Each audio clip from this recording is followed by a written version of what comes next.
بسم اللہ الرحمن الرحیم۔ محترم سامعین، پشاور کی باپردہ بہن نے اپنا ایوارڈ برقعے میں اور حجاب میں وصول کیا۔ یہ ان لوگوں کے منہ پر تماچا ہے جو کہتے ہیں کہ حجاب اور باپردہ رہنا ترقی کی راہ میں اور اعلیٰ تعلیم حاصل کرنے کی راہ میں رکاوٹ ہے۔ محترم سامعین، حیا اور ایمان ایک دوسرے کے ساتھی ہیں۔ جب ایک چلا جاتا ہے تو دوسرا بھی چلا جاتا ہے، جیسے کہ حدیث مبارک ہے، حضور صلی اللہ علیہ وسلم کا فرمان ہے، اذا فاتک الحیا ففعل ما شئت۔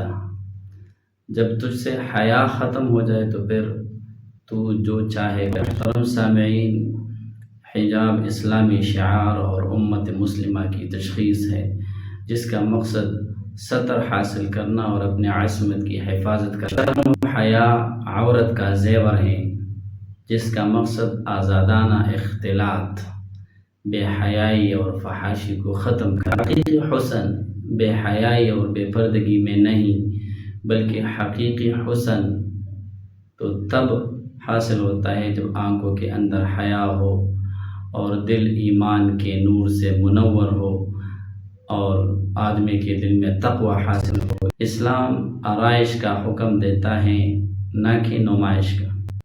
موجودہ معاشرے میں اظہار حسن و جمال نے عورت کے ذہن پر یہ چیز مسلط کی ہے کہ جب تک آپ بے حیا اور بے پردگی نہیں کریں گے تب تک آپ ترقی نہیں کر سکتے۔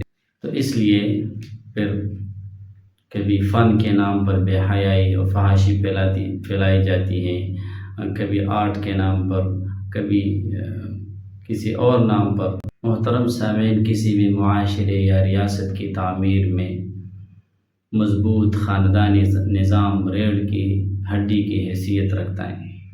اب اس مضبوط ریڑھ کی ہڈی کی جو حیثیت ہے، اس کو ختم کرنے کے لیے بے حیائی کے آڑ میں، آزادی نسواں کے آڑ میں اس مضبوط ریڑھ کی ہڈی کی حیثیت ختم کی جا رہی ہے۔